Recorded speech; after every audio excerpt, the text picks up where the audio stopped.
Hi, welcome to my channel. My name is Hugo, and today we're going to see what's going to be the best stocks for this week. And we're going to do as well analysis on the market and on the SP500. So stay around. So you're going to start the week with the ticker ARR, Armor Residential REITs. This is one of the stocks that I have in my portfolio for a long time.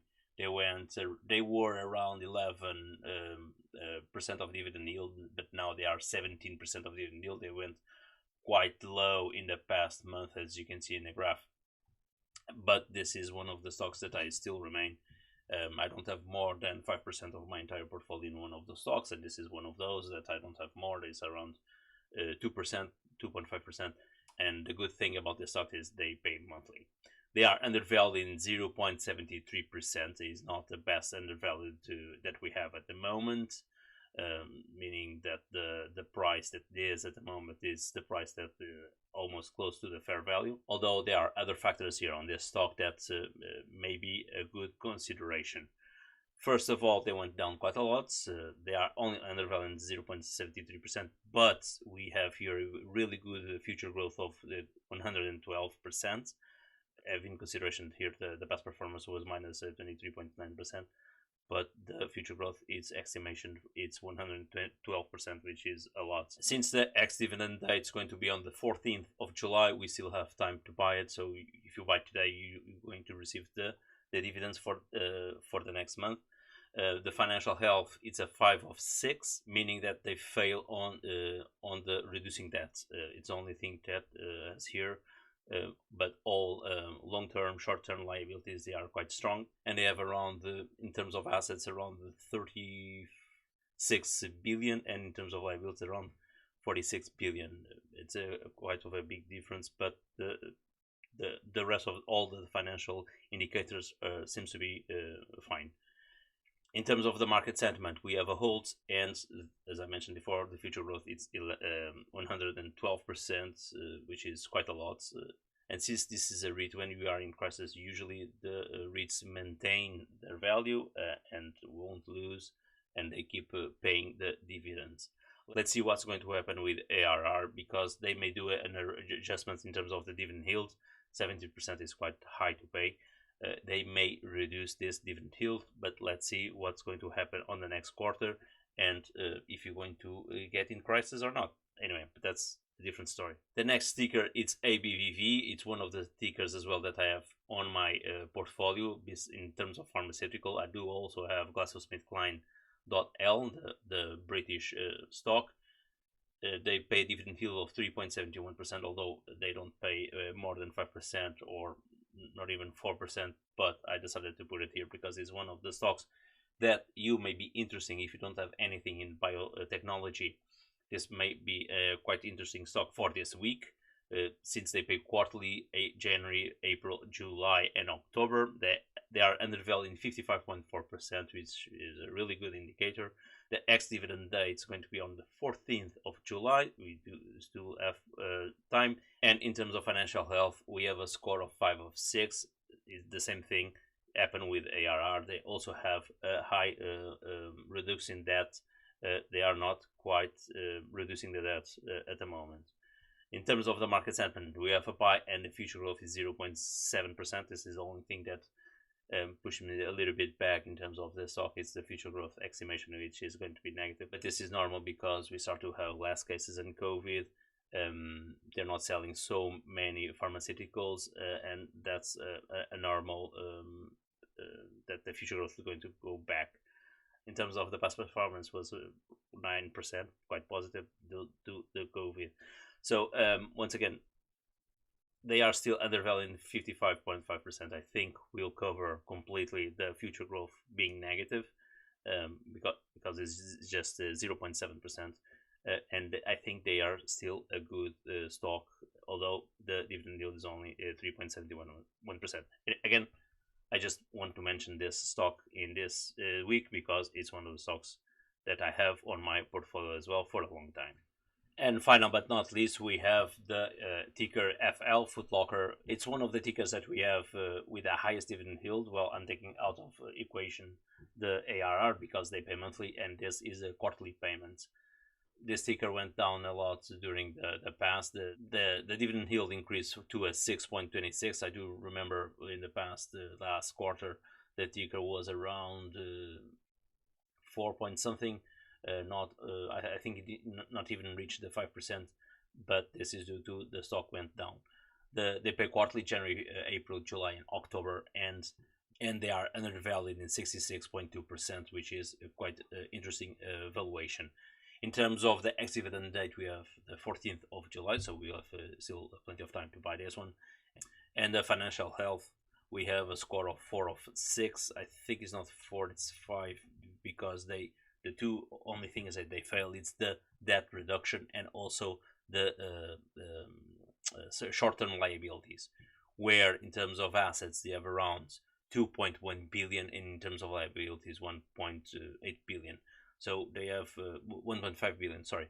So they have around 1 billion of difference between assets and liabilities, and I think they have a lot of money in cash. I think they are, in terms of financial health, they are better than actually shows like. In terms of the market sentiment, we have a hold, and in terms of the future growth, we have a minus 5.8%, and I do think this projection may be right for one simple reason, because they I don't know if they have taken into consideration now what's going to happen in the next upcoming months, but since people are spending their savings due to the increase of petrol and other commodities, what's happening, people are not spending so much time in retail. Therefore, I think this is accurate future growth being negative, although probably could be bigger. Anyway, but and having considered the past performance was 13.3%, but still this doesn't mean anything for what we're going to face in the next upcoming months. So having all these indicators in consideration, we have a good dividend yield, a good undervalued, but the future growth may be impacted with what's coming, and if we get in a recession, it's one of the stocks that's going to be affected. So the last week market's performance, I thought that we're going to have a decline more towards the end of the week. That didn't happen. It's good. So we did have a big increase on Nasdaq with a 4.81%, the SP500 with another 2%, and being the worst performance here, the Chinese market still with 0.84%. I still have Alibaba quite negative, and one of those ETFs that I have, which is MCHI, they are still negative as well, around 40 to from between 20 to 40%. In terms of the last week sectors, we did see here the semiconductors is one of the highest performance with an increase of 6.32%. But bear in mind, I think this is not going to happen during this week. This week probably we'll see a decline. As we seen 2 weeks ago, they went down quite a lot. This 62% not even cover what we've lost in the past 2 weeks. Although I do think that semiconductors is going to be affected due to the Bitcoin went down. We have the market being flooded with the graphic cards. AMD is quite affected. They have a really strong market share in terms of graphic cards and in terms of Bitcoin mining, I mean, and they're going to be quite affected. So I don't think this performance is quite real. The semiconductors may be affected in the next upcoming weeks unless the Bitcoin kicks on again. And the most affected, we have the utilities and the energy sector being affected during this week. In terms of the heat map, so we see here a big, in consumer and retail, big increase. It's on Amazon and Walmart, the retail sector, a big increase.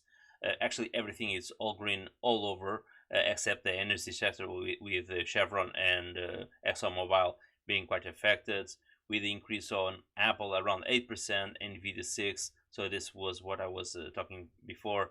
Nvidia, AVGO, and Intel was quite a big increase, but since AMD was quite affected, we have here AMD, which is just a 5% increase compared to the others, which much lower than the others. The Microsoft with an increase of 4%, and the biggest one, a big gain here in Google and Meta with a 6.59%, which is quite interesting. I wasn't expecting this during this week. So now let's do analysis of the market for the next upcoming week. So as I mentioned, on the past week, I estimated the graph here. So actually, with the first week, we have a big increase. We are simulating here the same thing, but I do believe after this big increase, this week is going to be a small decline. And I think here we have the MACD already starting to do a shift for the downtrend, and probably going to repeat what we have here.